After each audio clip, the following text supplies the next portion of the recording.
always go after tall people somehow. Good evening, everybody. It's so great to see so many of you here. Thank you for coming out. Mr. Adams is going to follow me, and he's going to fill you in on a lot of the details that are going on in the schools. But I wanted to just give you some information from the school committee point of view about who we are, what we do, and where we're at right now. So, whoops. Keep going. Ashland School Committee, that's us. Here we are. Laurie, Tosti, I'm the chair. This is my 4th year on school committee. 2nd year as chair. I spent 2 years as vice chair. We've got Gina Donovan. She's the secretary. She's in her 2nd year, finishing up her 2nd year. Marcia Rennie is finishing up 9 years, and she will be in another month finishing up, at least for now, our longest term member. And Kathy Bates is finishing up her 1st term, her 3-year term, and she's running again for a 2nd term. Mark Larson also served with us for a couple years. We'd like to thank him. He had to resign this year for personal reasons, but this is who makes up your school committee right now. And we will have an election soon, as you probably all know. We have 2 new people running for positions on school committee. Now, I get a lot of inquiries from the community, as I'm sure my other colleagues do, and one of the first things people ask me is, what do you guys do? Can you help me with this problem? A lot of people don't know what exactly the school committee does. So I'd like to fill you in a little bit on what our responsibilities are. They are set out by Mass General laws, and our responsibilities are limited to selecting and terminating the superintendent, fixing his compensation, and we evaluate him as well. We can appoint positions like the assistant or associate superintendents upon the recommendation of the superintendent, but besides that, we don't hire or fire any other employees. That's an administrative role that school committee does not fulfill.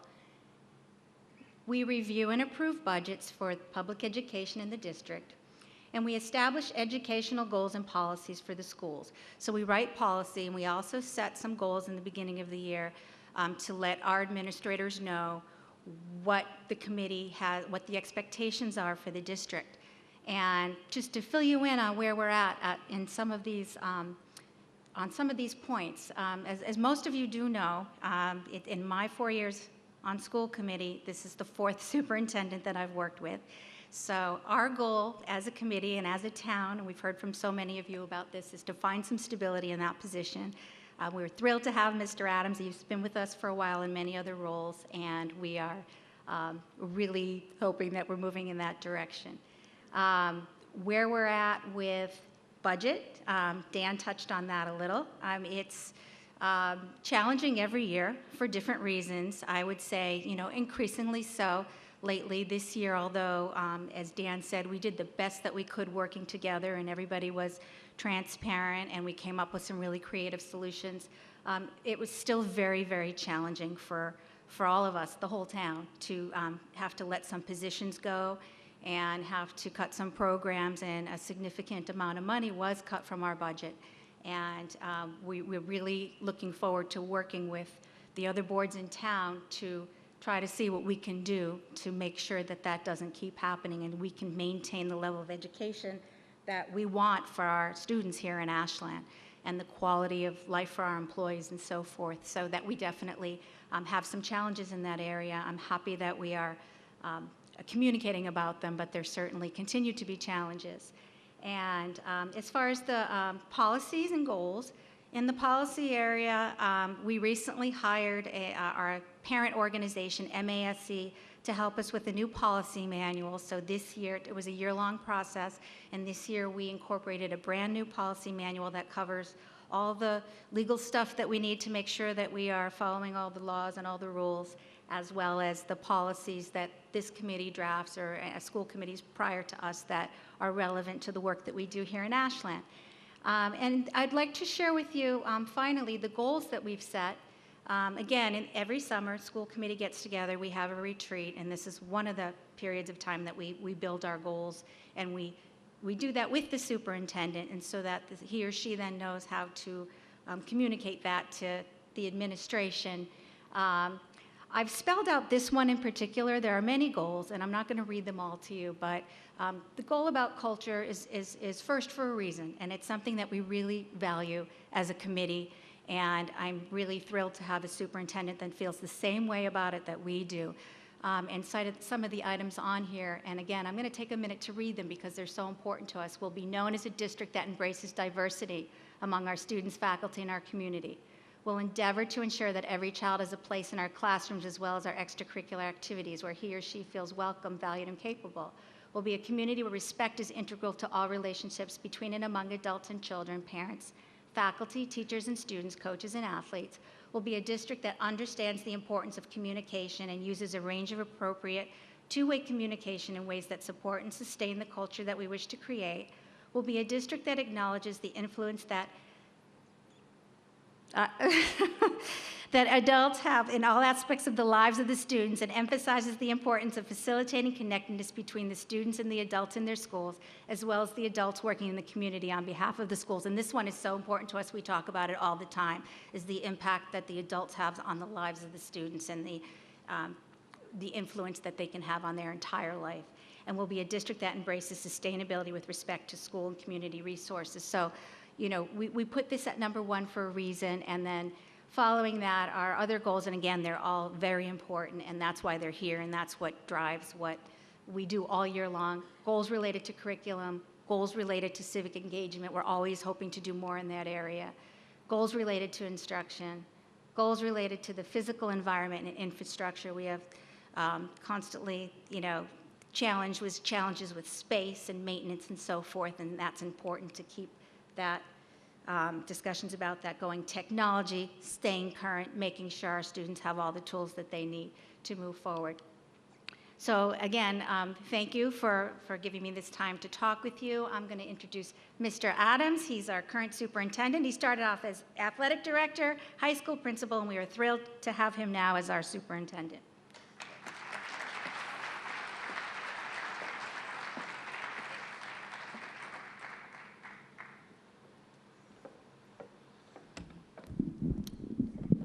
A little bright in here. I'm setting my clock because Mr. Schiavi gave me an hour, so I want to make sure the stopwatch is really set to it. Are we good with that, Tony? An hour? That's what we have left. Everyone's been on time, so I'm not going to put us behind. Again, thank you. I can see the people out there. Thank you for coming this evening. I know with the weather and so much going on in our lives that it's really important to come out and hear what's going on in the schools and in the town and the community. Before we begin, I'm very blessed and honored to be the superintendent of the Ashland Public Schools, but I can't do much without the support and the work of the administrative team. And as you can see, there's a lot of them. And I would just like them to stand to be recognized, not just as an entire group. So please, they're all here tonight. So please stand. I think it's really important the work you all do. They're the ones in the trenches. Thank you. So we begin all of our discussion about our vision. What are we about? Where are we headed? And again, I'm just going to read it quickly. We're committed to being at the forefront of student achievement by preparing students to be college and career ready while promoting independence, respect, and critical thinking skills necessary to succeed as problem solvers in the 21st century. I read an interesting statistic the other day that the next group that's coming through of students will be taught by everyone born from the 20th century. So as our students are all born now in the 21st, you know, as we continue, it's going to be interesting to see how we develop as educators to meet the needs of these students. Our mission will consistently use student assessments to improve student. We'll design and implement a targeted professional development plan for all stakeholders. We'll recruit and retain highly skilled practitioners. We'll engage stakeholders, and we'll maintain a strong focus on our quality of curriculum. How do we support our students? I think this is really critical. I think every person in our organization, as well as our community, and I agree with Mr. Conroy, we're a community, and we have to support one another.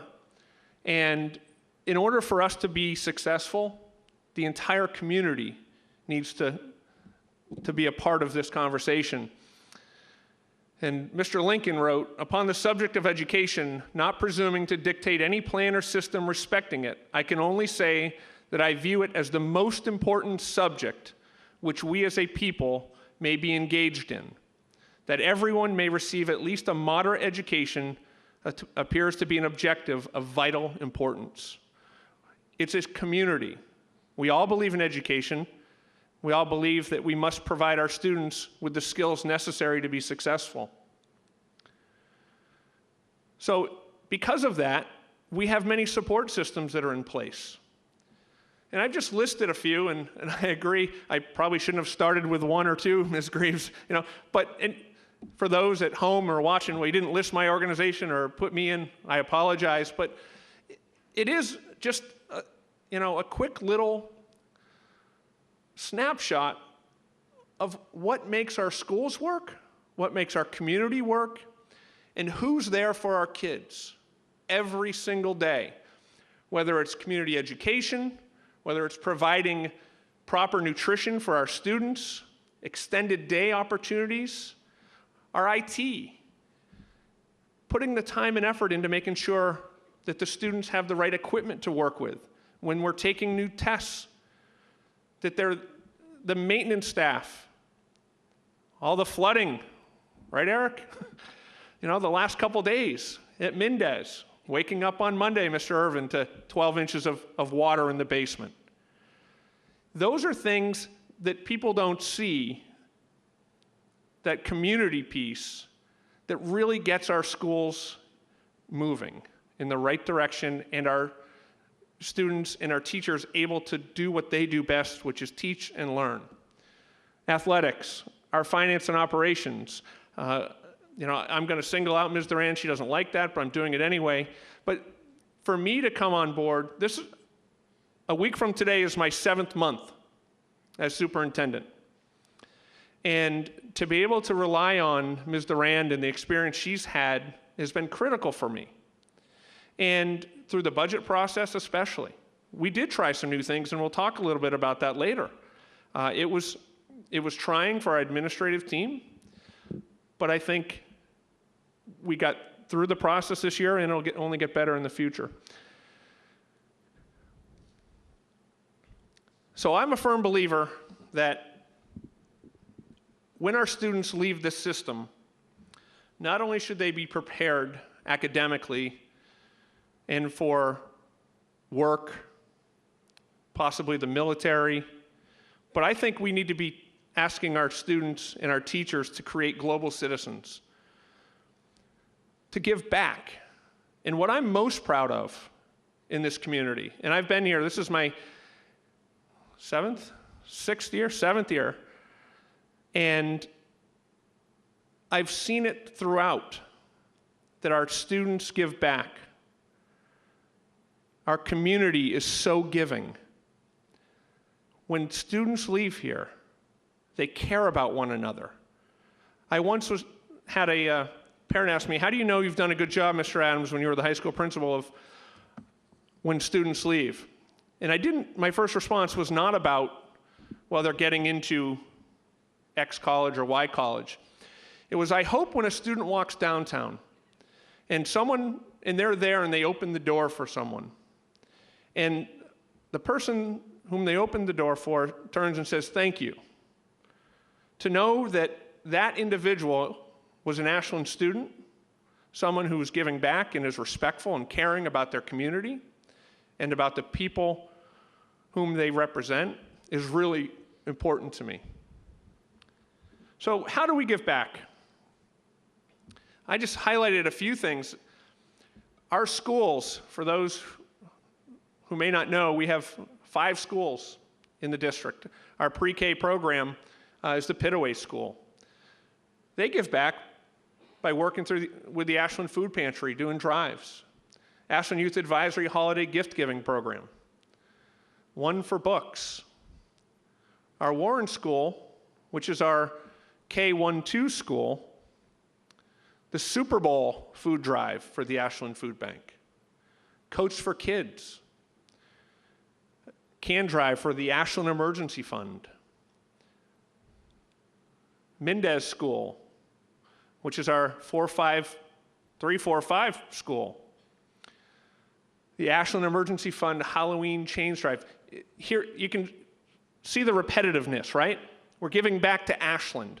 Our students, our community is benefiting from our students and our teachers promoting that within our schools. Cradles for Kids clothing drive, snacks and drinks for students in need. I once heard Mr. Irvin say his office is like a restaurant. Ms. Bowden, close those ears. But when students enter our buildings, there are many of our students who do not have the luxury of having food on the table in the morning, who don't have a snack during the day.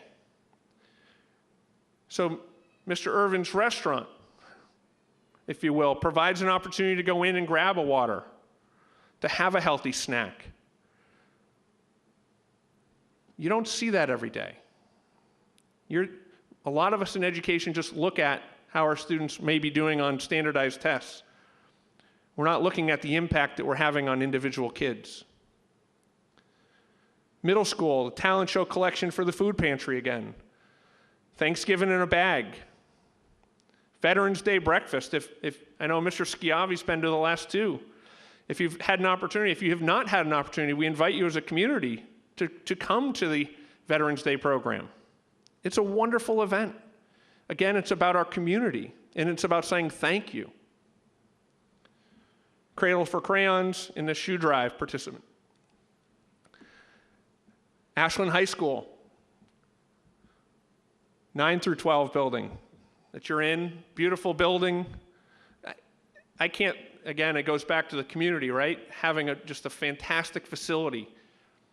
2 years ago, almost 3 years ago now, the creation of the athletic complex, the town, the support that the town showed, not only for the schools, but for the youth programs. It wasn't just about the schools, it was about the youth programs, needing space. Many clubs perform community service.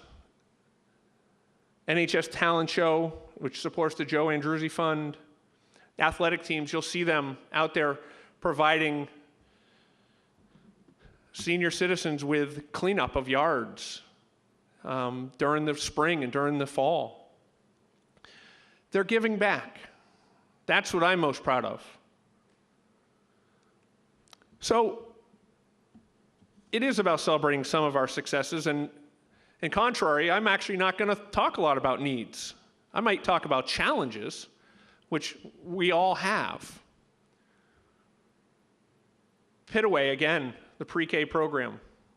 What success have we had? Our We Watch program continues to grow. We Watch is a program really developed out of the need. We have a number of young faculty in our community who have children.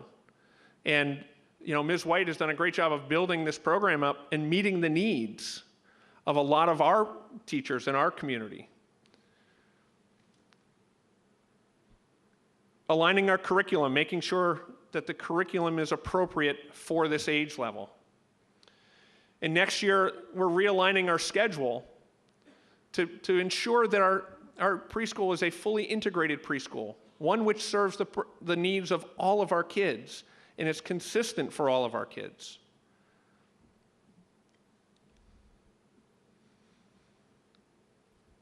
The Warren School, again, if you've ever, there's a discussion amongst a lot of administrators and teachers that I've become fond of the Warren School. I think Mr. Kyra said it. Mr. Adams, this has to be your most favorite building now. I don't know if that's true or not, but what I would say is when you walk in a K-1-2 building and you see the love and the energy and the passion that the teaching staff and the kids and have for that building, it's unbelievable. I'm going to tell a story a little bit later. Trish Kane, who's in the audience tonight, just a week ago, I'm walking down the hallway, and she's with a student, And the student is sitting on the window ledge. I don't say ledge because it sounds dangerous here. Where the heater is. And Mr. Kyra had walked by and he was sitting there, and Ms. Kane says to me, "Mr. Adams, do you have a second?" I said, "Of course. I love walking through the schools. I love seeing what's going on with the kids." And we have this young lad who came here from Framingham, and Ms. Kane's a second grade teacher, and he was struggling. He came here reading really below a first grade level. And here we are midway through the year, well, probably 70%, 60% of the year. And through the services that we're providing, the ELL, the English Language Learning Services, the speech services, the benefit of reading and tiered support, I sat down with that student, and he was like, "Mr. Adams, can I read you this essay?" And Ms. Kane had said, this student would not write one sentence, not one at the beginning of the year. So I sat there, and I'm looking at his work, and he starts reading to me. And he's reading the first sentence, the second sentence, the third sentence, fourth sentence, gets to the end of the page in his fifth sentence. And he turns with this great grin, as only a second grader has, and I have one, and looks at Miss Kane, and she says, nods her head and says, "Go ahead." He does this. Turns the page. Continues to read the second page. I'm like, wow, great work. And he looks up again at the end of the second page. "Yeah, go ahead." Third page, fourth page. Here's a young man whom had very little self-esteem when it came to writing and speaking English. Yet through the hard work of our teaching staff, the dedication and the passion that they show for our students in this community, here he is writing and reading now at grade level. I want to say thank you, Ms. Kane. Thank you. That's what we're here for.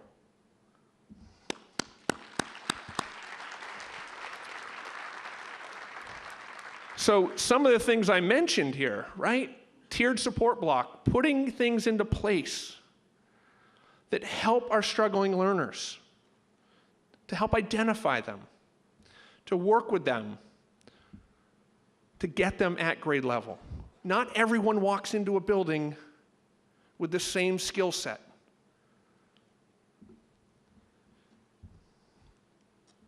Mendez, continuation. PBIS, for those who haven't heard it, it's positive behavioral intervention supports. So working with students to be more positive about how we approach things.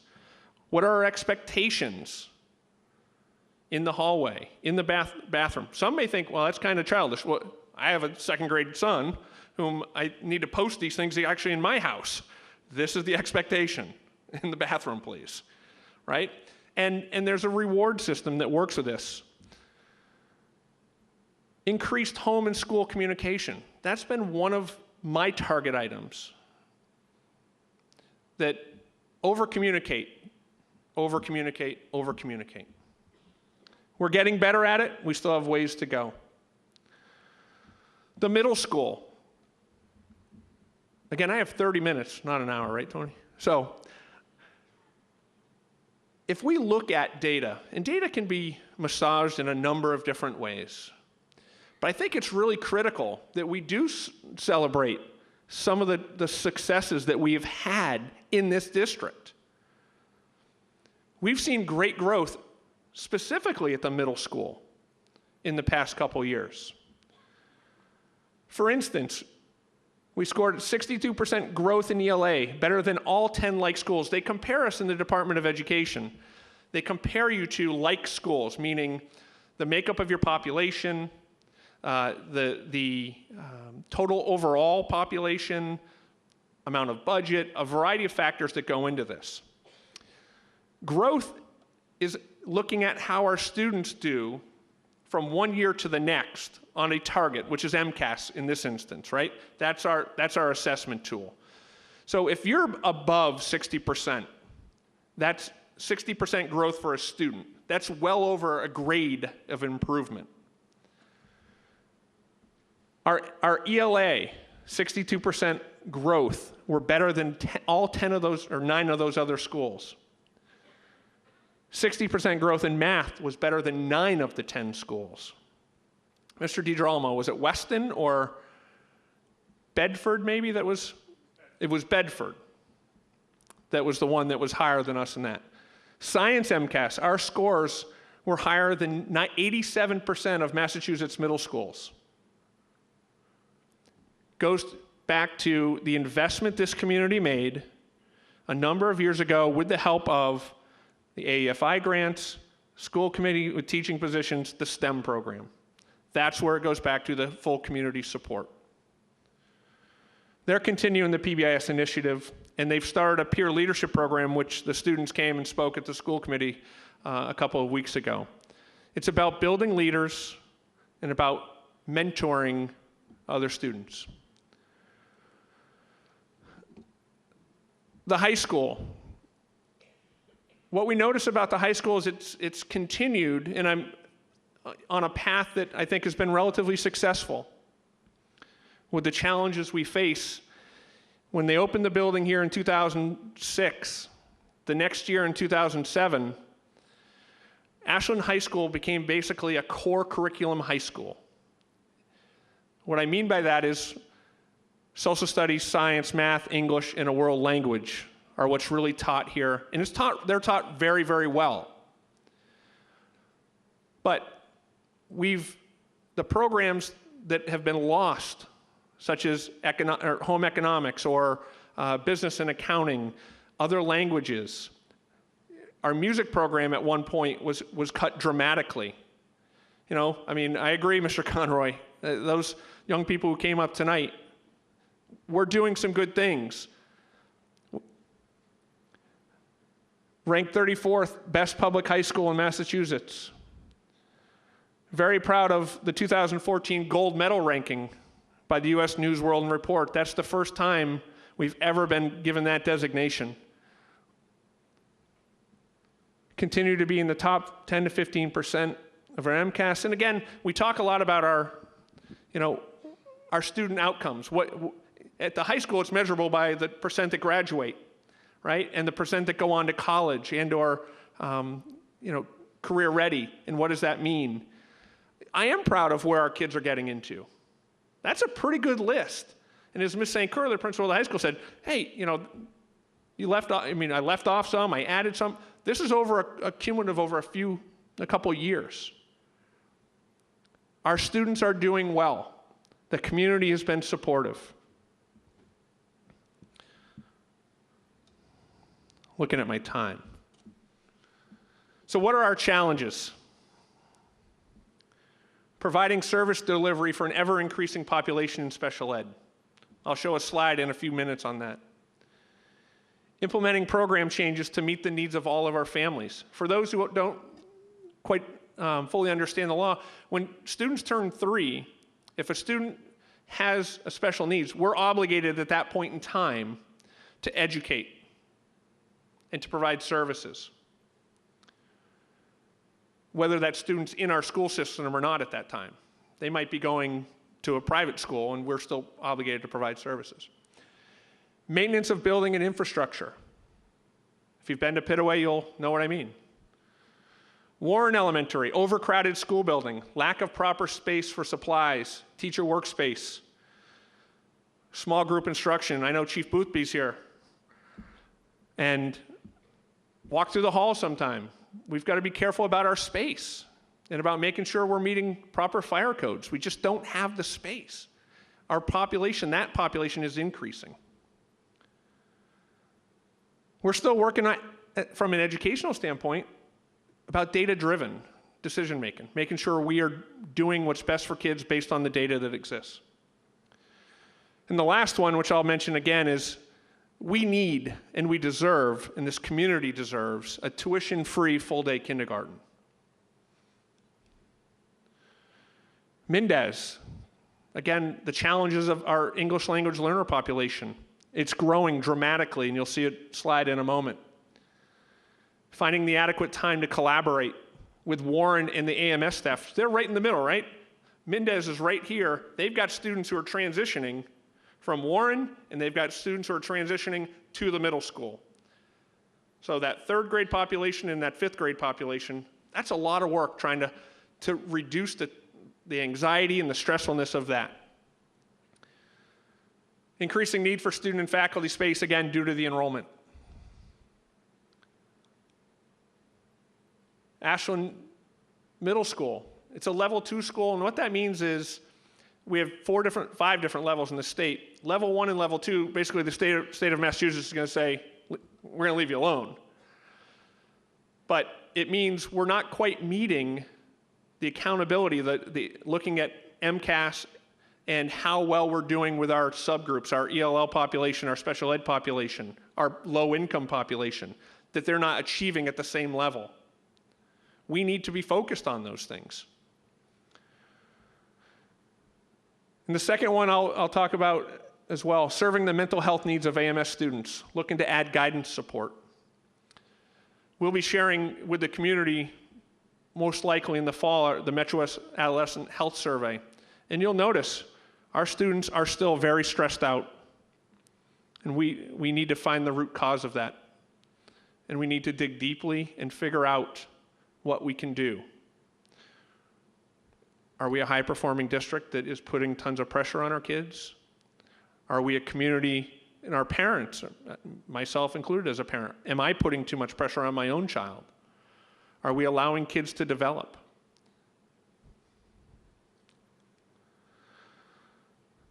Some challenges that still face the high school, using technology, making sure that all kids are college and career ready. We don't offer electives. I already mentioned that. We're very much a common or a core curricular guided school system. Meeting the needs of our diverse learners and recognizing and celebrating. That goes hand in hand with school committee goals, the culture. So real quickly, looking at the numbers, because I'm down to 6 minutes.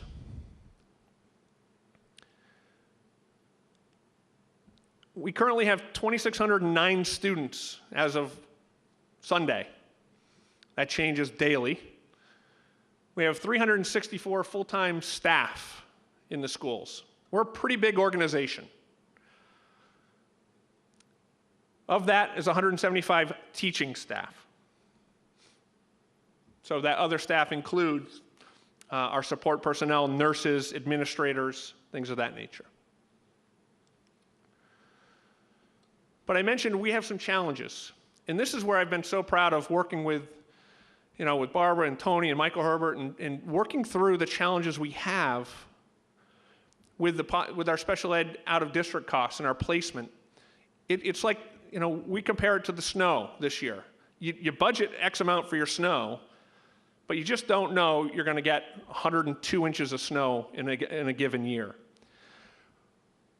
Out-of-district students or students who come into our community or who live in our community whom we can't provide adequate services for. We're just not capable within our town to provide those services, or it's not cost effective for us. So we have to do what's right by kids, all kids, and their families. So as you can see, and this is not a phenomenon to Ashland, this exists in every community that surrounds us. It's a challenge for every single community. That our costs for out-of-district placements are increasing dramatically. Next year, we're creating a program at the middle school to help mitigate some of those costs, to create programs internally, to save the district money. And it's the right thing to do, in my own opinion, to have our kids stay with us and be a part of our community. Our English language learner population. Ms. Silva, is this correct as of a day ago? It's gone up. So we're at 106 students Since last year, obviously that's risen by 23 students.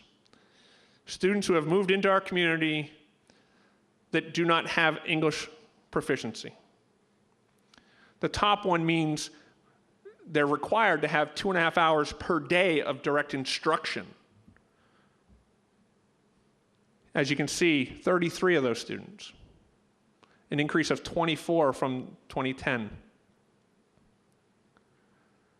This is a population we need to be focused on within our community, and we're taking care of that again in our budget this year. We're not going to meet all the mandates, but we're working hard at trying to do better for our kids, all of our kids. Just a quick slide on per pupil expenditure. State average is about $14,000, Ashland spends about $12,000. And at the bottom, we do a lot of comparisons to schools and who's a like district and not, and we compare ourselves to Holliston and Medway a lot. And if you just do the simple math of our 2,600 students and the net difference between Holliston and Ashland, they're spending about $581,000 more per year annually in their budget.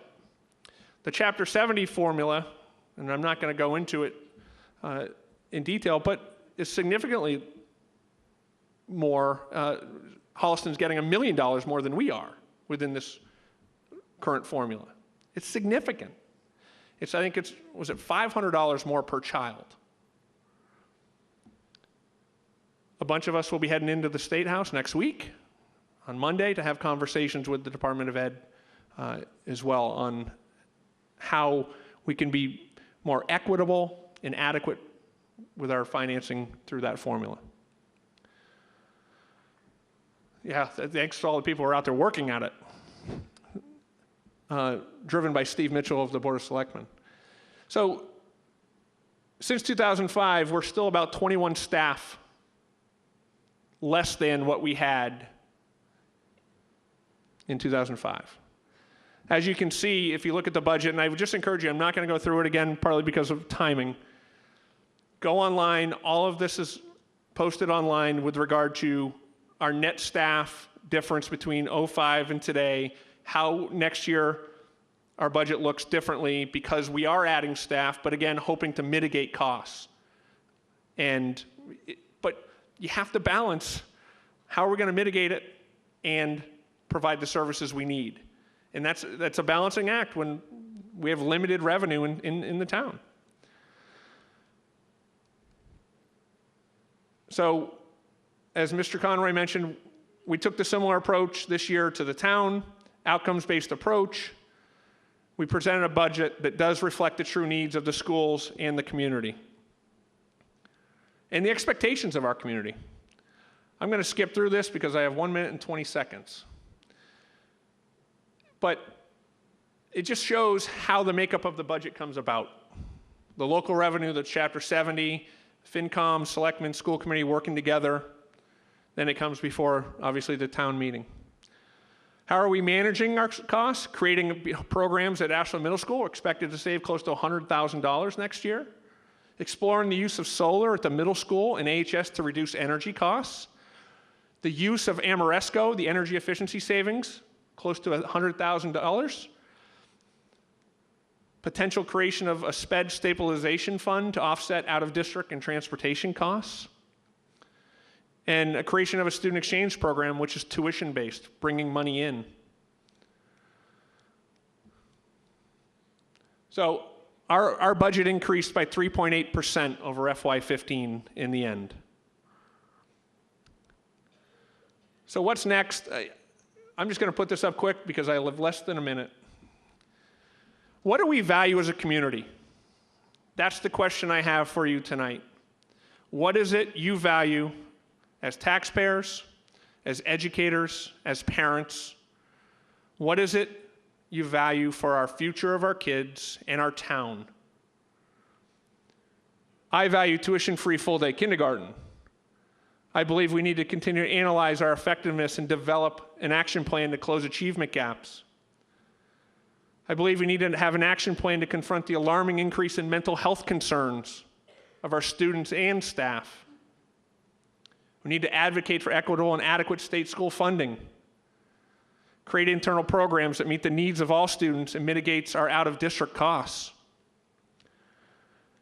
leverage our excellent teachers to increase the capacity of all teachers, become a level 1 district, maintain stability in our leadership roles, continue to analyze our school space needs, formulate a plan for a new elementary building, and continue to build relationships with the local town officials, business community, as well as local higher education institutions.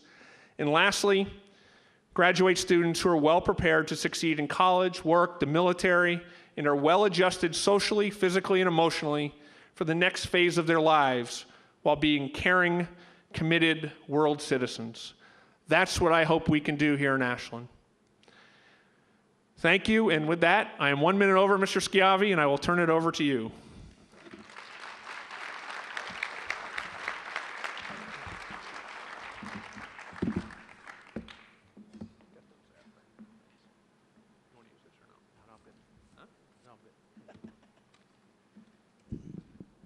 Well, that way I won't feel bad if I go a little bit over. He's putting the pressure on.